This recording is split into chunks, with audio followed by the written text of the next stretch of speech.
60%?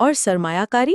کیا دنیا اب بھی امریکہ کو محفوظ سمجھتی ہے؟ ہاں بالکل، فورن ڈائریکٹ انویسٹمنٹ یعنی FDI کے لیے امریکہ اب بھی نمبر 1 ہے۔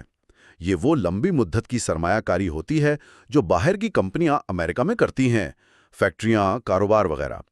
اس وقت امریکہ میں FDI کا حجم کوئی 12.8 ٹریلین ڈالر ہے، دنیا میں سب سے زیادہ۔ 12.8 ٹریلین؟ جی، تو یہ سب دکھاتا ہے کہ ڈالر اور امریکی معیشت پر اعتماد چیلنجز کے باوجود اب بھی بہت زیادہ ہے، اور اس غلبے سے امریکہ کو ایک بہت بڑا جیو پولیٹیکل لیوریج یعنی عالمی سیاسی اثر و رسوخ بھی ملتا ہے۔ آپ نے جیو پولیٹیکل لیوریج کی بات کی، اس کی عملی شکل کیا ہوتی ہے؟ کیا یہ وہی پابندیاں ہیں جن کا ذکر ہم سنتے رہتے ہیں؟ بالکل صحیح سمجھے آپ۔ چونکہ عالمی مالیاتی نظام ڈالر پر اتنا منحصر ہے تو امریکہ اس پوزیشن کو استعمال کر سکتا ہے۔ سب سے واضح مثال تو معاشی پابندیاں ہی ہیں۔ امریکہ کسی بھی ملک کو یا ادارے کو ڈالر سسٹم سے کاٹ سکتا ہے، اوہ! ان کے ڈالر اثاثے منجمد کر سکتا ہے، بین الاقوامی لین دین مشکل بنا سکتا ہے، جیسے 1979 میں ایران کے ساتھ ہوا۔ تقریباً 12 ارب ڈالر کے اثاثے منجمد ہوئے، اور آج کل بھی روس، وینیزویلا، شمالی کوریا کئی مثالیں ہیں۔ یہ ایک طرح کی معاشی جنگ ہے، اکنامک وارفیئر، اور فورن پالیسی کا ایک اہم ٹول ہے۔ جب ایک کرنسی اتنی طاقتور ہو اور اس طرح استعمال ہو سکتی ہو تو پھر دوسرے ممالک یقیناً اس کا متبادل بھی سوچتے ہوں گے۔ کیا کوئی سنجیدہ چیلنج ہے ڈالر کے لیے؟ کوئی اور کرنسی جگہ لے رہی ہے؟ یہ اس وقت شاید ملین ڈالر سوال ہے۔ فوری طور پر تو کوئی ایک کرنسی نہیں جو ڈالر کی جگہ لے سکے۔ یورو اہم ہے، خاص طور پر یورپ میں۔ چینی یوان کا کردار بڑھ رہا ہے، لیکن وہ ابھی ڈالر کے مقابلے میں بہت چھوٹا ہے۔ البتہ کچھ چیزیں ہو رہی ہیں۔ ایک تو یہ برکس ممالک ہیں، برازیل، روس، انڈیا، چین، جنوبی افریقہ۔ جی، برکس۔ وہ ڈالر پہ انحصار کم کرنے کی بات کر رہے ہیں، آپس میں اپنی کرنسیوں میں تجارت کی کوششیں ہیں۔ وہ شاید کوئی متبادل نظام بنانے کی طرف جائیں، حالانکہ اس میں وقت لگے گا۔ اور سینٹرل بینکس، کیا وہ بھی کچھ مختلف کر رہے ہیں؟ جی، یہ دوسرا اہم ٹرینڈ ہے۔ پچھلے 20 سال میں دیکھیں تو عالمی ذخائر میں ڈالر کا حصہ کم ہوا ہے۔ پہلے 70% سے اوپر تھا، اب 60% کے قریب ہے۔ اچھا۔ اس کا یہ مطلب نہیں کہ ڈالر ختم ہو گیا، بلکہ ممالک اب اپنے ریزروز کو ڈائیورسیفائی کر رہے ہیں، یعنی یورو، ین، یوان، سونا سب میں تھوڑا تھوڑا رکھ رہے ہیں۔ یہ ایک طرح سے کثیر قطبی کرنسی نظام، ملٹی پولر کرنسی سسٹم کی طرف اشارہ ہے۔ کچھ لوگ تو یہ بھی کہتے ہیں کہ امریکہ خود جو ڈالر کی قدر میں اسٹریٹجک کمی لانے کا سوچ رہا ہے، اس کا مقصد بھی اسی بدلتی دنیا میں ایڈجسٹ کرنا ہے تاکہ ایکسپورٹس بڑھیں۔ تو اگر ہم اس ساری بحث کو سمیٹیں تو تصویر کافی ملی جلی سی ہے۔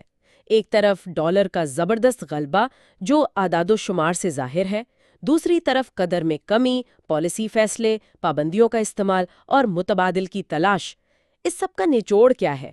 خطرات کیا ہیں؟ اور کیا کوئی مواقع بھی ہیں؟ آپ نے بالکل ٹھیک خلاصہ کیا ہے۔ ڈالر کا غلبہ ابھی تو قائم ہے، مگر یہ پتھر پر لکیر نہیں۔ خطرات موجود ہیں۔ سب سے بڑا خطرہ شاید خود امریکہ کی اپنی پالیسیاں ہیں۔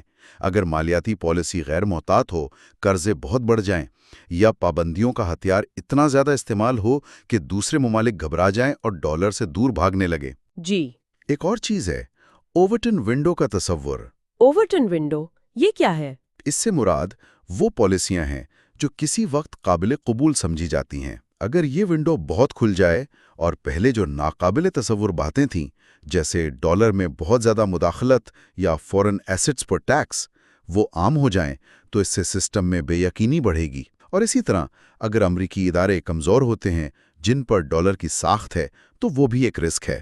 یہ تو ہوئے خطرات۔ کیا کوئی مثبت پہلو بھی نکل سکتا ہے اس صورتحال سے؟ مواقع بھی ہیں۔ جیسے ہم نے بات کی، ڈالر کی قدر میں اگر منظم طریقے سے اسٹریٹجکلی کمی آتی ہے تو اس سے امریکی تجارت کو فائدہ ہو سکتا ہے، ایکسپورٹ سستی ہوں گی۔ ٹھیک۔ دوسرا، اگر واقعی ایک زیادہ متوازن کثیر قطبی کرنسی نظام بنتا ہے جہاں ڈالر کے ساتھ یورو، یوان وغیرہ کا بھی اہم رول ہو، تو شاید یہ عالمی مالیاتی استحکام کے لیے بہتر ہو۔ یعنی کسی ایک کرنسی یا ایک ملک کے مسائل پوری دنیا کو زیادہ متاثر نہ کریں، تھوڑی ڈائیورسفیکیشن ہو جائے۔ تو آج ہم نے ڈالر کی پوری کہانی کو دیکھا، برٹن ووڈ سے اس کا عروج، حالیہ گراوٹ، پالیسی محرکات، فیڈرل ریزرو کا اثر، اعداد و شمار میں اس کا غلبہ، پابندیوں کی طاقت، اور پھر متبادل کی بحث، برکس کا کردار اور کرنسیوں میں تنوع۔ بالکل۔ اور آخر میں ایک سوچنے کی بات یہ ہے کہ یہ جو کشمکش چل رہی ہے ڈالر کی طاقت اور اس سے جان چھڑانے کی کوششوں کے بیچ، اس کا انجام کیا ہوگا؟ کیا پابندیوں کا بے دریغ استعمال واقعی دوسرے ممالک کو مجبور کر دے گا کہ وہ کوئی ٹھوس متبادل نظام بنا لیں؟ یا ڈالر کے سسٹم میں اتنی لچک ہے کہ وہ یہ سب سہ جائے گا؟